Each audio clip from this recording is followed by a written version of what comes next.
Happy Sabat semua. Apa kabar? Semua sehat? Amin.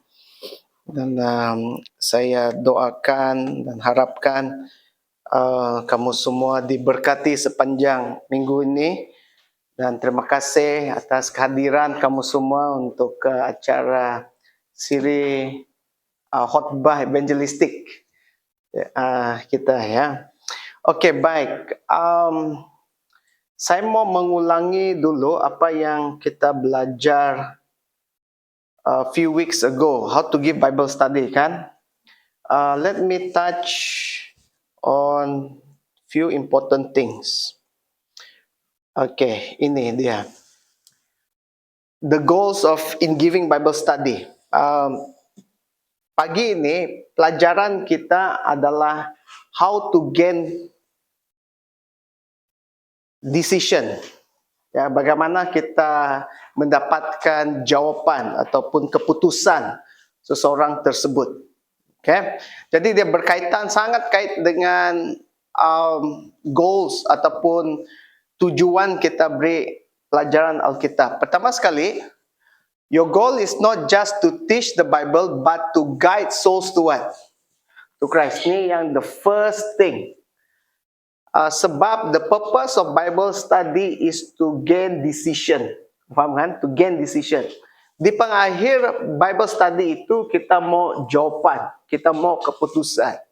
So, goal yang pertama ini mendorong kita untuk membimbing. Ya, membimbing. Bukan saja untuk impart knowledge, tapi membimbing. Itu perkataan dia. Second, your goal is not to convince the mind about the truth of the Bible, but to awaken the heart of and commitment to who? To the Savior. Kita mungkin boleh menang argumentasi, debat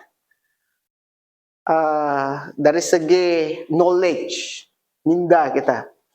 Tapi hati itu mungkin kita the heart may be lost, but the mind yes. Faham maksud saya? Okay, we might win the mind but not the heart. Ya. So, yang kedua ini adalah to shaken the heart, untuk bangkitkan hati tersebut. Nomor 3, your goal is to testify about who? Jesus. Jadi di dalam setiap pelajaran kamu itu perlu ada Yesus. It's all about Jesus. Kan? Yes, macam mana pun pentingnya pelajaran itu dan sebagainya, kamu harus testify about siapa? About Yesus. Love, justice, forgiveness, peace. Okay? Nah, this is the 3 goals, and then there's another one that I need to touch. Adalah the types of Bible student. And this one is very important. Fokus kita adalah yang ini. This is the one. So, seorang yang ingin mengetahui kebenaran. Dan kebiasaannya yang pelajar yang akan the decision, yang akan membuat keputusan untuk menerima Yesus sebagai juru selamat, pas itu dibaptiskan, biasanya datang daripada ini.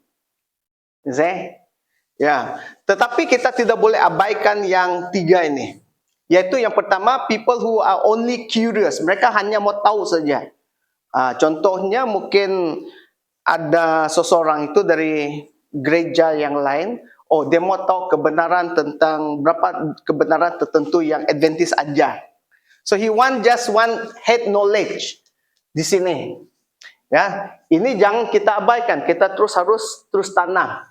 Yang kedua ini adalah cynical student who does not believe in the Bible and is out to destroy your faith. Nah, ada setengah pelajar itu dia hanya datang untuk mencoba kamu. Ya, this one kamu tidak perlu ambil banyak masa dengan dia. Don't waste your much time with this group. Ada orang itu dia akan sentiasa tanya-tanya kamu hanya untuk menjatuhkan kamu, karena buat kamu sakit hati dia. Jangan kau buang masa kamu dengan ini. But ini tidak berarti kamu harus berhenti untuk menjangkau dia. You have to reach. Barangkali dia ada pengalaman yang pahit. That's why he's very negative towards you because you are Adventist, kan? So he's very negative. Barangkali dia ada pengalaman yang pahit bersama dengan gereja Adventist one time ago, or somebody yang she know is an Adventist, and then he feels so hurt because of that person. Okay, so barangkali you are the victim, so he come and ask you so many questions. Pernah kamu jumpa orang seperti ini? I found many, yeah, because they have a bad experience. Now, a person from another denomination, yang ketiga, who is out to prove your church is wrong. These two hampir sama. Ya, these two hampir sama, but this one, he is more convinced dalam what denominasi dia telah ajarkan dia. Contohnya, ada kumpulan orang yang mereka percaya bahwa Yesus ada ibu. Kamu tahu kan? Yesus ada ibu. There is the godmother. So mereka akan defend pemahaman mereka, ajaran mereka bahwa sebenarnya ada Tuhan ibu. Kan, betul kan? Oke. Jadi, so mereka berdebat dengan kamu. Ini mereka hanya mau berdebat dengan kamu. So these two things, these two. So these two types of Bible student, don't waste your time dengan mereka ini. You just continue dengan konsep. Mereka mempunyai keperluan yang lain. They need other needs, not Bible knowledge or itu dan sebagainya. Mereka perlu perkara yang lain. But this is the one that we want to seek. Dan yang ini, we need the power of the Holy Spirit. Supaya untuk membimbing kita kepada orang yang ingin mencari kebenaran. Now, how do we know which one is a seeker of truth? Ya, baru saya pergi kepada pelajaran kita pada hari ini. Oke, ada soalan from this dari yang ini. Any question? So far, jelas Okay. Why I share you that? Kenapa saya kongsikan itu? Supaya dari masa ke semasa you will find objection, tentangan, and then sometimes banyak kali you get discouraged.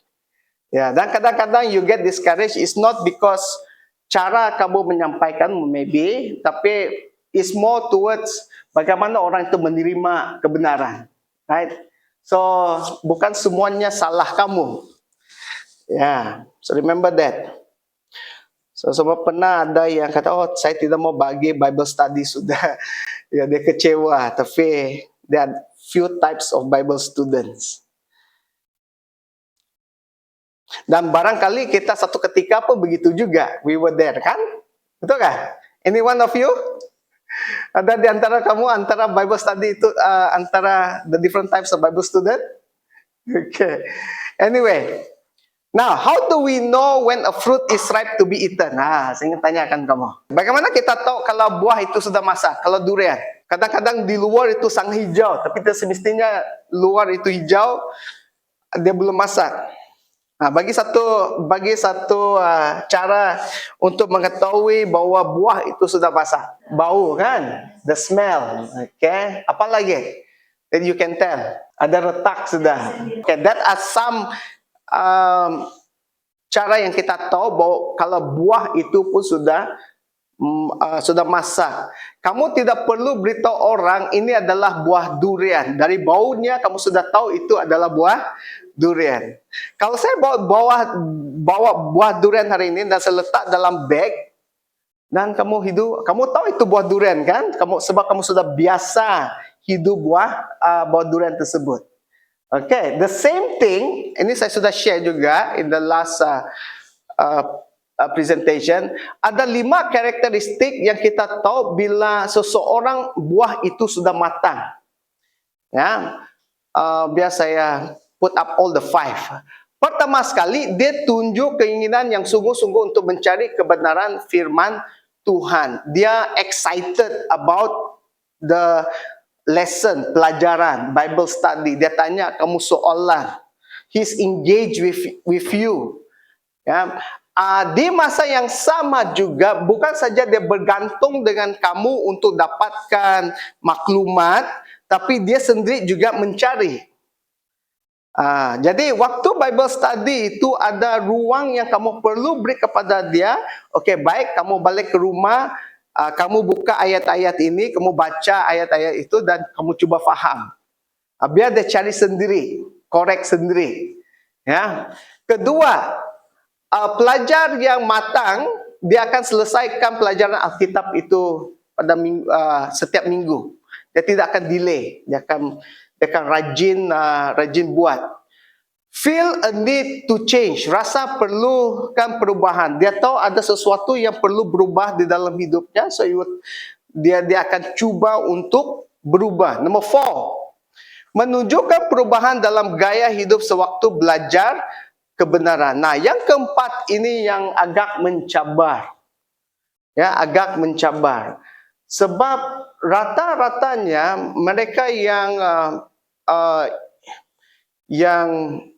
convert, kalau dalam bahasa Malaysia kita sebut perubahan, ada change. Yang convert itu menghadapi cabaran di dalam change in what? Lifestyle. Example, kalau seseorang itu yang maybe mungkin dia seorang peminum, perokok, kamu tidak boleh expect dia untuk berubah dalam 1 minggu, 2 minggu, kan? Betul kan tidak?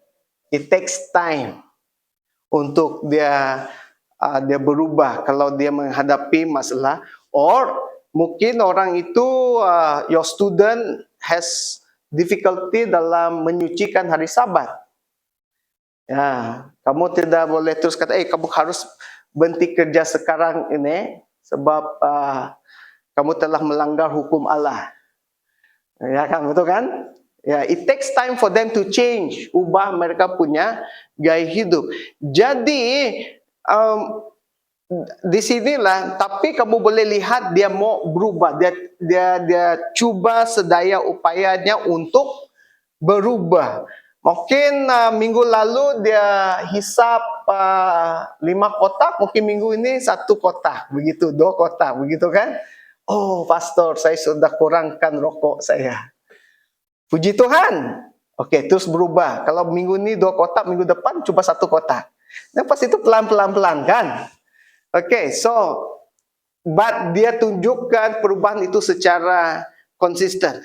Yang kelima, desire to share with others what has been learned. Ingin berkongsi dengan orang lain apa yang dia telah pelajari. So, apa yang dia pelajari itu, dia mungkin mau share dengan adik dia, dengan abang dia, dengan kakak dia, dengan family members dia. Dia ada keinginan. Jadi, dia tidak sempurna. The person is not tidak sempurna. Seperti mana kita dahulu sebelum kita menerima kebenaran tersebut, kan? We are not. Tapi kamu boleh lihat ada keinginan, ada kemahuan untuk berubah. Ya. So, ini yang kamu perlu perhatikan kalau ada perubahan di dalam buah tersebut. Nah, bagaimana pula yang masih hijau? Yang masih hijau juga, nomor 5.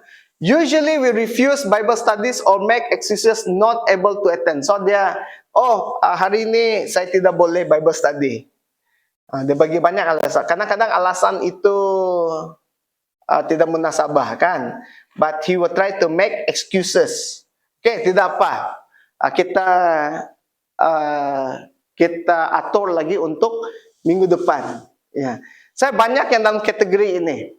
Most of my Bible student, mungkin kalau ada 10, mungkin 7-8 dalam kategori ini. Mereka belum lagi bersedia. Tapi jangan kita terus berhenti. Sebab barangkali mereka tidak sedia sekarang, tapi mungkin tahun depan, mungkin tahun berikutnya orang lain yang bagi Bible study pada dia sudah bersedia. Kan? Ya. So I seen that banyak kali. Jadi jangan terus berhenti sebab kamu lihat dia masih belum matang lagi. Now, often do not complete the Bible study. Kadang-kadang mereka Bible study tapi dia tidak selesai. Feel no need of change. Mereka rasakan tidak perlu perubahan. Takut untuk berubah. Ya, dan ada waktunya kenapa mereka takut berubah because of family, isu dalam keluarga. Ya, mungkin ibu bapa dari agama yang lain dan sebagainya kan. Ya, talk badly about the lesson, your church or doctrine. So dia mempunyai pandangan yang negatif tentang pelajaran tersebut. Nah, kenapa kadang-kadang mempunyai pandangan yang negatif terhadap pelajaran tersebut? Sebab barangkali pelajaran tersebut menyentuh sesuatu yang dia suka buat. Ya, dosa yang dia suka itu. Oh, so dia tak suka tu pelajaran tersebut. Betul kan? Ya, dia menyentuh sesuatu. So dia cakap, oh ni tak bagus ini soalan ni. Pelajaran ni bagi dia. Sebab dia menyentuh sesuatu yang dia sangat inginkan. Dia tidak beritahu kamu, but dia rasakan. Ataupun tadi dia ada pengalaman yang tidak baik dengan gereja. Tidak semestinya gereja yang kamu hadiri, tetapi secara general mungkin the Seventh Adventist Church dia ada pengalaman yang pahit dengan gereja tersebut. Mungkin dia pergi ke gereja A ini dan di sana gereja mungkin dia ada salah faham dengan anggota sana, jadi dia keluar. And then selepas itu mungkin dia backslide for little while dan tiba-tiba ada anggota dari gereja B menjangkau dia. Ya. Tapi dia fikir gereja B ini sama dengan gereja A. But kadang-kadang walaupun nama yang sama, the environment mungkin beza, betulkah? Okay, friendly but won't make any commitments. Ya, dia tidak mau buat komitmen kerana dia tahu cabaran yang dia akan hadapi kalau dia menghadapi kalau dia berubah, change the religion. Nah, baik. Matthew 12 ayat 33 dan 35. Nah, this is the Bible text untuk pelajaran kita pada sesi ini. Either make the tree good, ini Yesus katakan, and its fruit good, or else make the tree bad and its fruit bad. For a tree is known by its what? Fruit. Then, a good man out of the good treasure of his heart brings forth good things. And an evil man out of the evil treasure brings forth evil things. Ya, jadi dari pohonnya kamu tahu buahnya sudah. Kalau kamu lihat pohon durian, sudah pasti dia akan menghasilkan buah durian. Kamu tidak akan lihat buah apple keluar daripada buah durian. You will see buah durian akan keluar daripada dari pohon durian. Okey, nah, ada 4 peringkat dalam membuat keputusan. One is information, the second level is conviction, desire and action. From here to here, it can take, dia boleh ambil 1 tahun, 8 bulan hingga 1 tahun. Jadi kalau kamu perhatikan dalam kalender of event untuk gereja PHC, dari Januari ke March, the first quarter ni kita banyak bagi pelatihan kan, seperti ini sekarang. Ya, kita baru selesai minggu evangelistik kita. Apa tujuan minggu evangelistik kita ni? Untuk menyiapkan Bible student yang ada, ataupun untuk menyemarakkan keinginan anggota untuk belajar Alkitab. Dan mungkin untuk menyemarakkan lagi mungkin semangat dia untuk menjangkau jiwa. Sebab bermula daripada April ini nanti, April sampai bulan Oktober, berapa bulan ini? Berapa bulan itu? Sorry.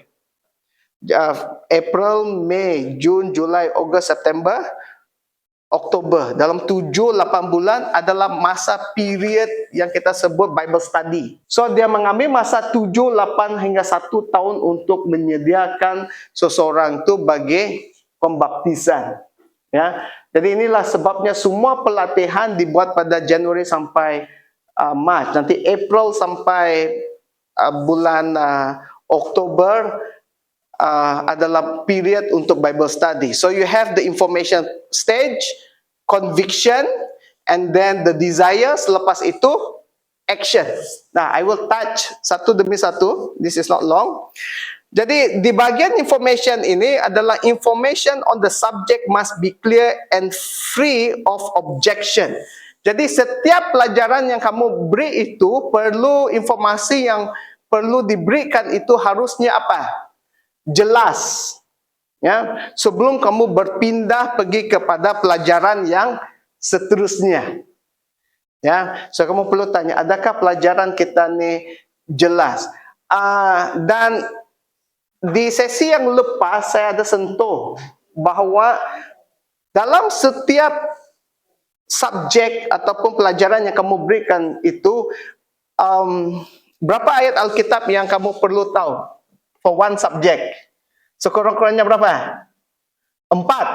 Remember 4. Okay, at least you know 4 for one subject. So for example, the subject of Sabat, pelajaran tentang hari Sabat. Kalau 4 ayat yang kamu tahu, apa 4 ayat tu? Kamu ambil 2 daripada Perjanjian Lama, 2 daripada Perjanjian Baru. Senang. Right? Mungkin yang pertama yang kamu akan ambil adalah buku Kejadian. 2, 1 ayat sampai 3. Okay, mungkin yang kedua kamu boleh ambil daripada buku Keluaran, 10 hukum itu, Exodus 20. And then di Perjanjian Baru mungkin kamu ambil Markus 2, 27, 28 yang mengatakan bahawa Sabat itu diberikan kepada manusia dan bukan manusia untuk hari Sabat. Tu ayat dia. Ya, dan mungkin yang satu lagi kamu boleh sentuh tentang di buku Wahyu bahawa umat Tuhan yang benar pada akhir zaman ini akan menuruti segala hukumnya. Itu termasuk hukum yang keempat yang mengenakan supaya kita menyucikan dan menguduskan hari Sabat. Itu tepat di dalam buku Wahyu bagi 17 ya. Jadi kamu sekurang-kurangnya kamu sudah ada 4 ayat untuk kamu mulakan. So every subject at least you try 4 ayat. Ya, so sebelum kamu datang ke Bible study, you try to memorize 4 text. Ingat saja 4 ayat ini. Yang lain itu akan menjadi sokongan for this 4 main text kamu ya. So di bagian information, the subject must be clear. The clearer it is, dia akan menyemarakan lagi semangat untuk belajar. Kedua, the stage of conviction. Truth must be revealed gradually. Jadi kebenaran mesti didedahkan secara apa dia? Beransur-ansur. Ya, jadi mungkin kamu perlu bagi 2 sesi untuk topik yang sama. Kenapa? Sebab bergantung dengan student tersebut. Barangkali dia tidak boleh tangkap semuanya. So kamu perlu perlahan-perlahan dengan dia. You have to be very slow because it takes time untuk kebenaran itu untuk apa?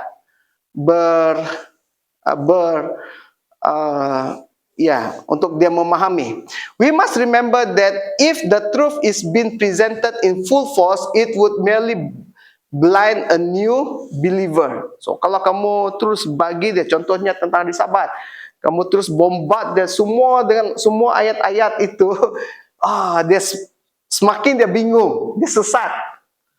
Tapi kalau kamu hanya sentuh 4 ayat saja, kamu bulan dengan 4 ayat saja, dia akan mudah faham. Ya. Conviction takes time, be patient. Once the student is convinced, he or she will take the right action. Jadi keyakinan mengambil masa, bersabar setelah pelajar itu yakin, dia akan mengambil tindakan yang betul. Jadi ini ambil masa, sometimes berapa bulan baru dia yakin, kadang-kadang 1-2 tahun untuk dia yakin, ya. Okay, ketiga is the desire. Desire to do specific, hasrat. Jadi the student has the desire to accept Jesus as his personal savior. Dia mempunyai keinginan. So keinginan dia adalah secara apa dia? Secara khusus. Ya, dia secara khusus dia mau Yesus. Dia sedar bahwa dia belum lagi dibaptiskan. So saya mau dibaptiskan. Ya, jadi dia perlu pergi proses Bible study. By the way, tadi saya sentuh tentang the goals of Bible study kan. Nah, ini satu perkara yang kita perlu jelaskan kepada Bible student, yaitu kenapa dia perlu belajar Alkitab sebelum dibaptiskan, supaya dia boleh membuat keputusan, untuk membantu dia untuk membuat keputusan dengan lebih yakin. Okay? Sebab ada kadang-kadang Bible student itu dia sudah ready, he's a seeker, sebab dia tahu bahwa untuk menjadi anggota Gereja Seventh Adventist dia perlu dibaptiskan, right? Okay, untuk menjadi sebagian daripada anggota itu dia perlu dibaptiskan. Tapi di masa yang sama ada keinginan di dalam dia untuk menerima Yesus. Jadi kenapa perlu ada Bible study ini sebelum pembaptisan, supaya apa yang dia belajar itu, supaya apa yang dia pegang sebagai satu kepercayaan itu adalah sesuatu yang dia benar-benar yakin ini adalah kebenaran. Ya. Bukan sekadar hanya mau dibaptiskan saja. Jadi dia mempunyai keinginan yang mendalam, jadi kita membantu, kita membimbing dia untuk sampai dia punya hasrat tersebut. Desire to be part of the world church, berhasrat untuk bergabung dengan gereja dan menjadi anggota gereja. Ini yang saya sebutkan tadi.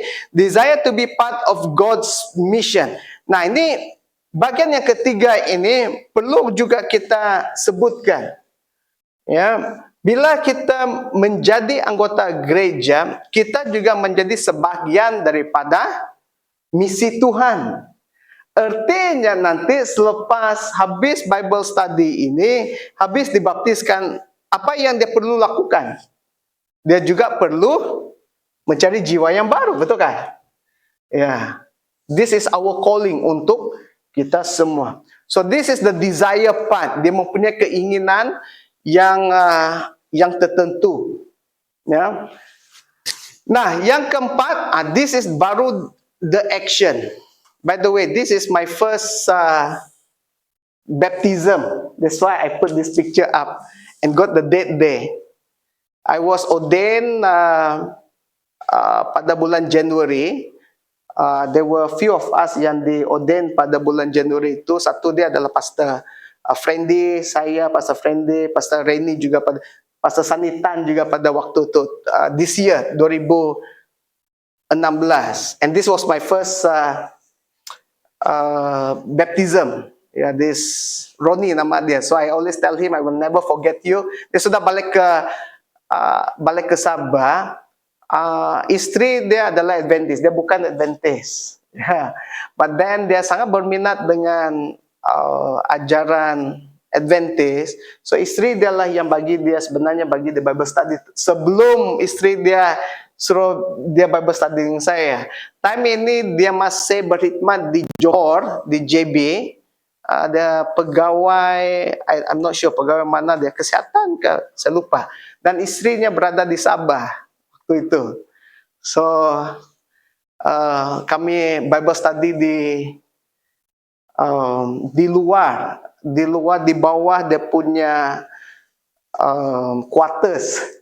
Yeah, so open air kami Bible study for few months, berapa bulan sebelum dia dibaptiskan pada 21 bulan 6 dia berkahwin. Yeah. Okay, now the student believes that he has made the best decision in his life to be baptized, and his decision to commit his life to Jesus is final. Yeah, so this is the action. Dia sudah buat keputusan itu. No more turning back. Nah, you know, apa yang saya mau katakan di sini, bila sampai di peringkat tindakan ini adalah masa yang peringkat yang mana dia sudah yakin yaitu apa yang dia faham, apa yang dia sudah terima itu adalah sesuatu yang bukan saja berharga, tapi sesuatu yang dia mau komitkan. Ya, ini sangat penting sebab ada Kristian yang saya pernah temui, selepas mereka dibaptiskan, mereka sangat kecewa. They become very discouraged. Ya, mereka become very discouraged. Pengalaman kekristenan mereka itu bagi mereka sangat pahit. Seolah-olah mereka buat keputusan yang mendesak waktu mereka dibaptiskan. Mereka menyesal. Do you find people like that? Ada. Ya. Kenapa? Sebab mereka tidak mempunyai masa ataupun waktu period Bible study itu tidak secara dalam dan mungkin tidak secara konsisten. Nah, itu sebabnya bagi kita tidak mau baptiskan orang yang hanya sebab lihat kawan dia baptis, dia mau baptis. Tidak, dia perlu pergi proses. Ya, ini adalah untuk kebaikan dia dan masa depan. Betul kan tidak? It's for him, for their future. Supaya bila dia sampai ke peringkat ini, dia tidak rasa menyesal untuk membuat keputusan. Dia sudah faham kenapa dia buat keputusan itu untuk dibaptiskan. Okay, how to get decision for baptism. Nah, bagaimana untuk mendapatkan keputusan untuk pembaptisan? Baik, ini dua perkara yang saya mau kita ingat. Perlu sentiasa ingat. Pertama sekali, the purpose of Bible study is to get a decision for what? For Christ. Ingat the goal tadi, okay, to membimbing seseorang itu kepada Yesus. Dan apa yang kita mau adalah dia di pengakhir itu dia buat keputusan untuk menerima Yesus.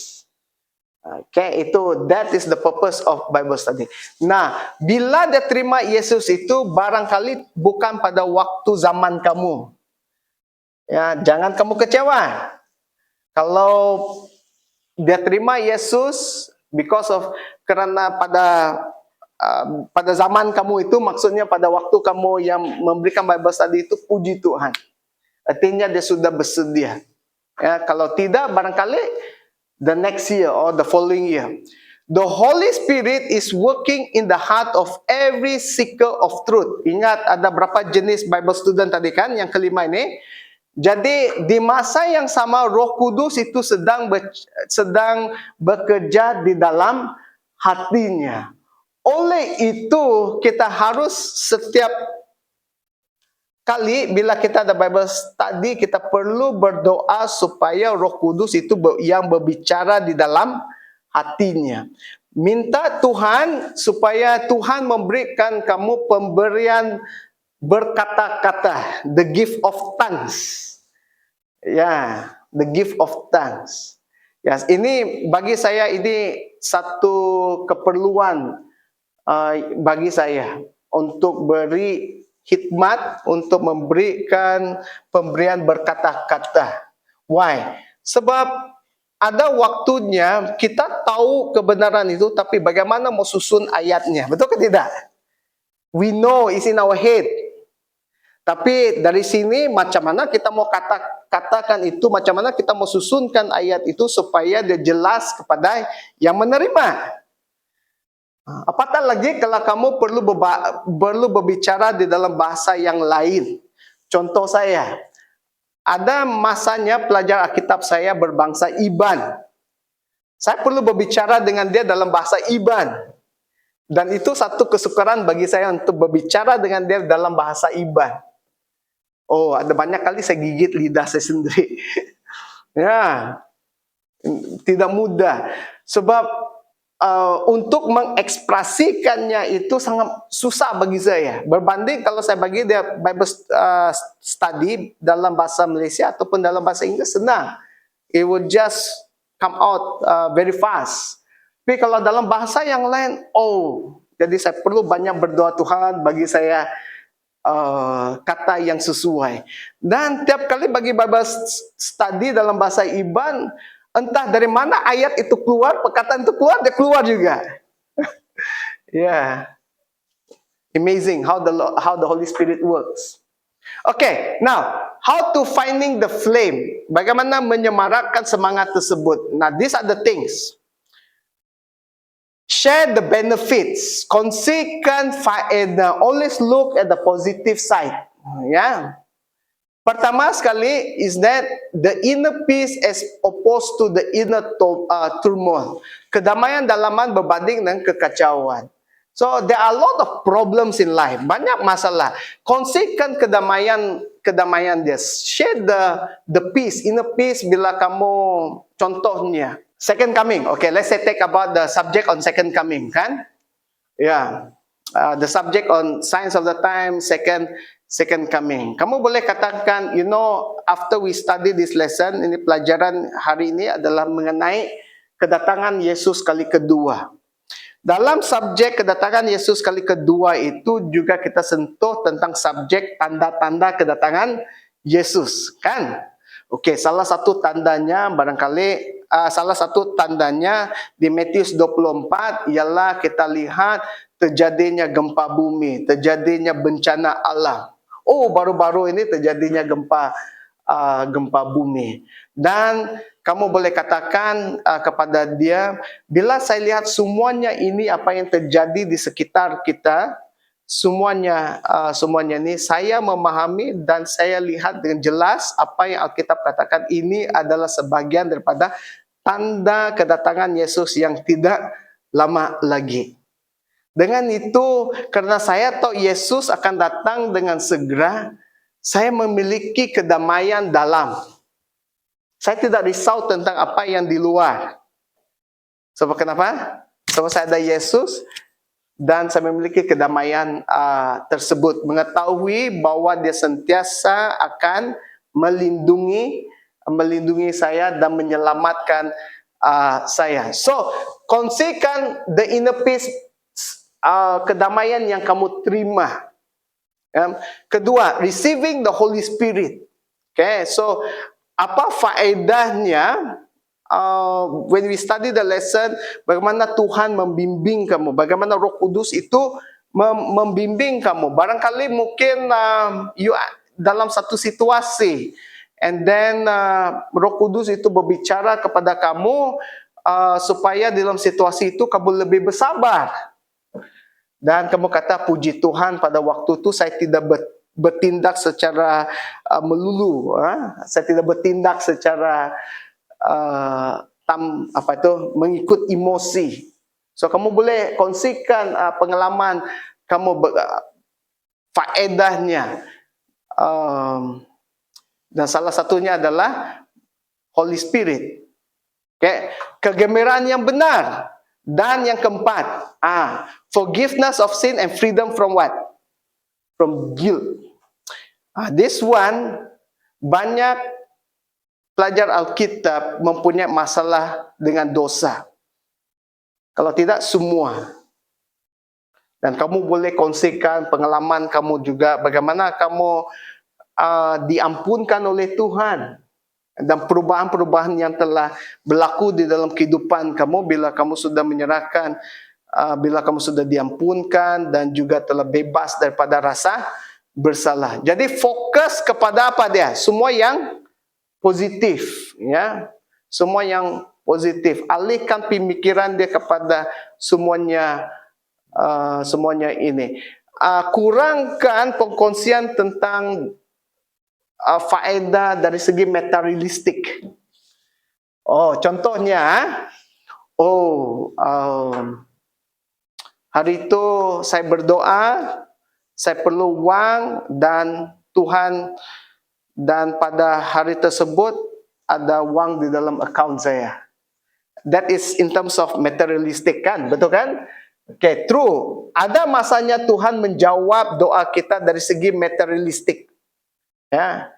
Tapi be careful when you share something on materialistic. Kenapa? Sebab dia akan berfikir, okay? Dia akan berfikir bahwa tiap kali dia berdoa tu Tuhan akan menyediakan dari segi apa? Materialistik, kan? And then what happened? Apa terjadi sekiranya dia berdoa dan dia tidak dapat benda yang materialistik tersebut? Dia akan kecewa. True? Ya, dia akan kecewa. Jadi dalam perkongsian kita kongsikan semua yang ini. Yang ini kita mau fokuskan. Okay? Mungkin hal materialistik itu mungkin nanti kemudian. Bila dia sudah matang di dalam imannya, kamu boleh share. Sebab dia sudah mengetahui bahwa Tuhan menjawab doa dia tidak semestinya dari segi materialistik. Tapi time dia belajar Bible study ini mungkin dia belum bersedia untuk menerima itu lagi. Alright? Okay, important points in getting decision. Ini yang kamu boleh tanya. Tanya. Adakah ia terang? Is it clear that, okay, if the lesson is about second coming, is it clear that from the Bible, the signs of the time of Jesus coming is in front of us? Kamu boleh tanya seperti itu. Adakahnya jelas tentang kedatangan Yesus itu, tanda-tandanya sudah nyata di depan mata kita? Or is it clear, adakahnya terang bahwa Sabtu itu adalah hari Sabat Tuhan? Is it clear, adakah itu terang, contohnya that the dead knows nothing. Mereka yang mati, yang meninggal itu tidak tahu apa-apa dan dia sedang berehat di kubur. Help student to make a decision in every lesson. Oke, nanti saya akan share berapa praktikal macam mana kamu buat make a decision. Di setiap penghujung pelajaran itu sentiasa ada appeal, kan? Alright, kamu boleh baca mengikut bahan yang kamu gunakan itu. Pergunakan appeal itu di dalam bahan yang kamu gunakan itu tersebut, ya.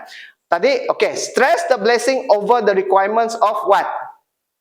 Of God. So, contohnya kamu sudah belajar sentuh berkaitan dengan hari Sabat. Kamu tahu bahwa dia sudah tahu bahwa dia perlu menyucikan hari Sabat. Itu dia tahu. Kongsikan berkat itu daripada tuntutan Tuhan. Share the blessing. Apa berkatnya kalau kita menyucikan hari Sabat? Ya. Lead the student into a relationship with God. Nah, ini sangat penting. Sebab bila dia ada hubungan dengan Tuhan, perubahan pasti akan terjadi. Amen. The key is to lead the person to having a relationship with God. But how to respond objection? This is the FF technique. So katakan he disagree or she disagree, ada objek. Karena dia menghadapi kesukaran untuk menerima, dia menerima tapi mungkin susah untuk mau ikut. Right? Sebab dia lihat lebih kepada requirement itu daripada berkatnya. Jadi kamu boleh katakan ini, saya memahami perasaan kamu. I understand exactly how you feel. Many others in your present situation have felt the same way. Artinya, kamu bukan satu orang saja yang melalui situasi yang sama. Tapi caranya kamu katakan adalah ramai juga orang mengalami situasi yang seperti kamu. Dan barangkali kamu adalah salah satu yang juga pernah melalui situasi yang sama. Maybe you have gone through the same experience. Jika kamu sudah melalui situasi yang sama, puji Tuhan, dia lebih akan percayakan kamu. Okay, jika kamu pernah mengalami situasi yang sama, kongsikan bagaimana Tuhan telah membantu kamu. 5 minutes kamu kongsikan how God has helped you. Itu akan lebih meyakinkan dia. Tetapi mereka telah menemui jalan penyelesaian bila mereka menyerahkan hidup mereka kepada Kristus. But they have found the solution when they learn to surrender their lives to Jesus. So, sekiranya kamu telah melalui situasi itu, kamu katakan, but I have found the solution. I have found the solution. After I learn how to surrender my life, my problem to Jesus. Kalau kamu melalui situasi yang sama, I tell you, dia punya keyakinan dia akan lebih tinggi lagi. Ya, because dia lihat kamu itu sebagai sumber inspirasinya sekarang. Now, making calls for conviction, membuat suruhan. Prepare what you will say at the end of each lesson. Sedia apa yang Anda akan katakan di akhir setiap pelajaran. For me, banyak masa saya dwell dengan ini. How am I going to say it? Bagaimana saya mau katakan kepada kamu? Apa ayat yang sesuai? Sekarang ini kita hidup di zaman teknologi, di zaman AI kan. You can ask ChatGPT, please give me a sentence, how to say this, kan? There are ways to say, betul kan? Oh, dan pas itu kamu susunlah ayat kamu. Sebelum AI masuk, sebelum AI ada, saya perlu tulis. I will write, then saya baca, nih dia yakin ke tidak. So banyak masanya I spend more on this one. Sedia apa yang akan dikatakan di akhir. Kurang daripada pelajaran ayat-ayat itu. Sebab saya sudah tahu, I know. Ya, saya tahu I know where to bring. Saya tahu di mana saya mau mula. From there pergi kepada B, B kepada C, C kepada D, D kepada E dan sebagainya. But the difficult part untuk semua termasuk saya ini bagian yang terakhir tersebut. Sebab di bagian terakhir itu adalah kita mau mendapatkan keputusannya, betul? Small decision will make big decision at the end. Right? Nah, example, contoh, brother, saudara, kita pun sudah belajar dan memahami tentang hari Sabat. Ayo Sabat lagi. Dan bagaimana Tuhan Yesus itu mengasihi kamu dan saya supaya kita boleh buat keputusan untuk menuruti dan mengikutinya. Bagi diri saya membuat keputusan itu untuk menuruti firman-Nya. Bagaimana pula dengan kamu? What about you? I've already made the decision. Dan kamu sudah kongsikan berkat-berkatnya dengan dia. Saya sudah buat keputusan. Bagaimana pula dengan kamu? Kamu tanya dia. Okay. Alright. And then number 2, pray the prayer of commitment. Doakan doa komitmen bersama pelajar Alkitab Anda. Ini kamu tulis, you write. Ya, you write. Kalau kamu tahu pergumulan yang dia lalui itu, masa inilah kamu sebutkan pergumulan itu bersama dengan dia. Kalau pergumulan itu mungkin agak sensitif, just between you dengan dia saja. Ya, bagi dia keyakinan bahwa apa yang kita doakannya ini adalah kita berdua saja. Kalau ada orang-orang yang lain di sana, maka kamu generalize kamu punya doa komitmen kamu itu. It can be seringkas seperti ini. Example, thank you Lord for giving us the Sabbath day that reminds us of your love. This evening, Brother Jonathan, contoh, Brother Jonathan wants to commit himself to obey and follow your word. Ya, okay, kamu boleh katakan itu, walaupun dia sedang bergumul, tapi kamu percaya bahwa dia sebenarnya membuat keputusan itu, tapi ada pergumulan. Ingat saya kongsi pada malam ketiga pas hari Sabat tentang penjual sayur. That's a real story. Ya, ada masanya masalah kita hanya perlu satu langkah iman saja, just one step. Kadang-kadang kita hanya perlu satu panggilan saja, call to the right person. Betul ke tidak? Selepas itu masalah itu akan selesai. Just one step, just like this lady, Filipino lady, from Philippines, the story. How dia mau close the shop, dan selepas itu bila dia sudah cuba untuk tutup itu kedai, dan di penghujung itu selepas berapa kali dia tutup, dia menyadari tidak ada bezanya kalau saya buka dengan tutup.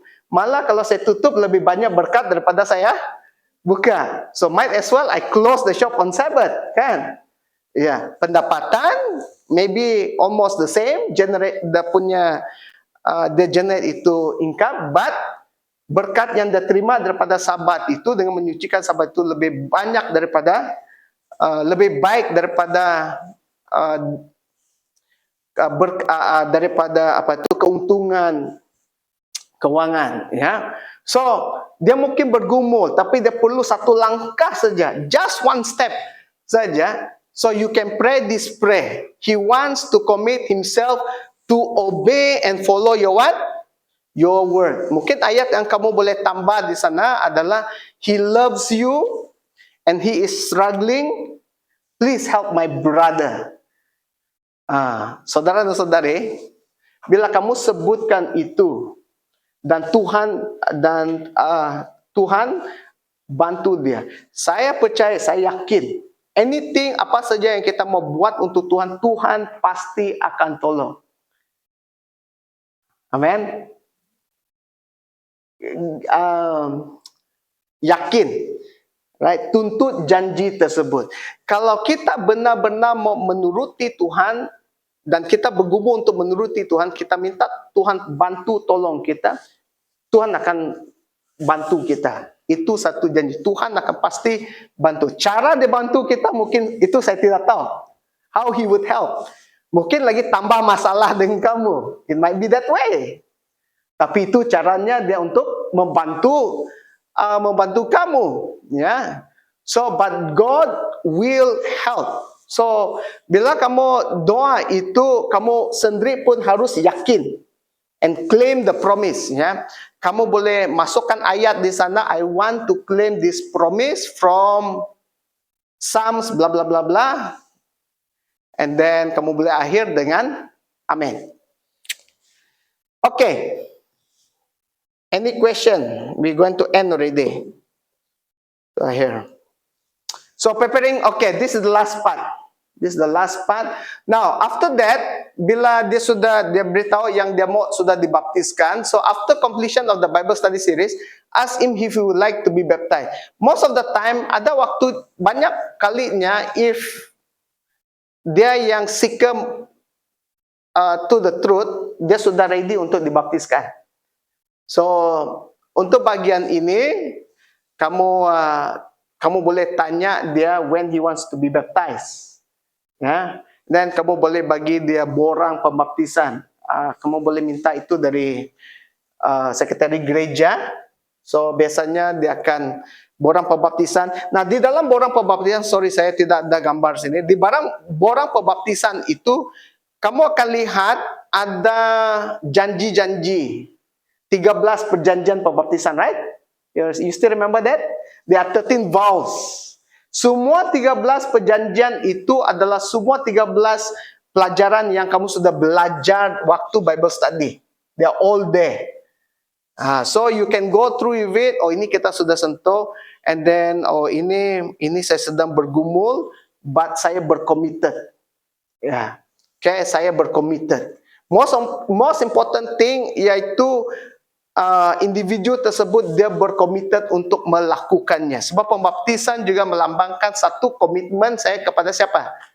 Kepada Yesus, ya. Then you arrange with the pastor for suitable date. And then borang itu perlu dibawa pergi ke church board.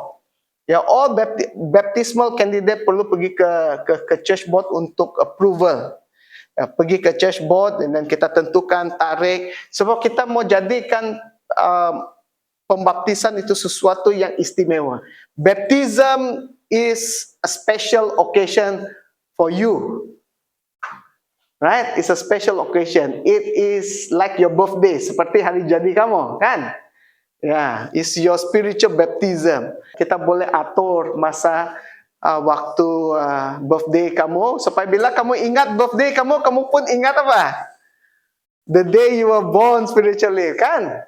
Or maybe tarikh perkawinan, any special dates, ya, yang suitable. Ataupun pada waktu kumpulan umum. After baptism, it is your responsibility, okay? tanggung jawab kamu untuk memperkenalkan dia kepada kepada mana? Kepada gereja. Nah, this is the most challenging part. Selalunya kita tinggalkan dia. Oh, dia sudah baptis, biar dia. This is we still have work to do. Ya, this is the time the devil will work extra hard. Saya ingin beritahu kamu, dan saya selalu beritahu pelajar Alkitab saya, the next 6 to 1 or 2 years is very crucial for you. That's the time the devil will try to work hard to destroy your faith. Because sekarang ini, you are like a newborn baby kan?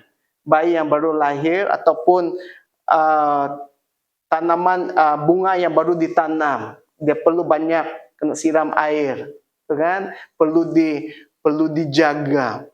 Jadi untuk seseorang yang baru dibaptiskan ke dalam gereja, dia perlu kenal anggota gereja tersebut sekurang-kurangnya 7 orang. So just introduce the person to 7 people. Among the 7 person, it should be the pastor of that church. You see, for you to stay in a church, it's not about the teaching is one of them. Ya, itu tak ada isu bagi kita. But most of the time people stay in the church because of the love in the church. Kasih di dalam gereja tersebut, betul kan? Because of the friendship yang sudah di-develop di dalam gereja tersebut, the love that has been developed di sana. Ya. So you will stay, most likely dia akan tinggal di gereja itu kalau dia kenal 7 orang. Ya, so and bila dia ada bergumul, dia tidak bergumul 1 orang. Ya. So that's why after baptism is very crucial. The next 6 to 1 year is very crucial. Now, this is the promise daripada Ellen White. He will guide them, the teachers of His word, into the homes of those who need and desire the truth, bringing them into the situation best suited to their talent. When the church members, not just the pastor, put forth earnest efforts to advance the message, they will live in the joy of the Lord and will meet with what? Success. Triumph always follows decided effort. Artinya dilakukannya secara sengaja. Okay, jadi these are the promise yang Tuhan janjikan kepada kita bila kita membawa message-nya itu kepada orang lain. Baik, itu saja pelajaran kita pada hari ini. Mari kita berdiri dan saya pimpin dalam doa. Tuhan Bapa kami di kerajaan sorga, pertama sekali terima kasih ya Bapa, karena Engkaulah sumber kekuatan, sumber hikmat, dan sumber pengharapan kami. Engkau telah panggil setiap kami ini ke misi Engkau, dan kami memikul beban yang berat juga. Banyak jiwa-jiwa yang di luar yang memerlukan Engkau, yang masih sesat dan mereka perlu bimbingan. Dan Engkau telah mengirimkan kami untuk menjadi pembimbing mereka. Namun ada masanya kami akan menghadapi tantangan, pencobaan, dan juga kekecewaan. Namun kami percaya Engkau sentiasa memberikan kami kekuatan, memberikan kami hikmat, memberikan kami semangat yang baru untuk menghadapi setiap percobaan dan rintangan tersebut. Pada pagi ini saya mau berdoa untuk setiap jemaat Engkau yang ada di sini. Kiranya Engkau memberkati mereka, dan kiranya Engkau juga menyertai mereka di dalam pelayanan pribadi mereka, Tuhan. Sementara kami berpisah daripada tempat ini dan pergi ke gereja, agar Engkau menyertai acara pembaktian kami pada Sabat ini. Dalam nama Tuhan Yesus kami berdoa. Amin.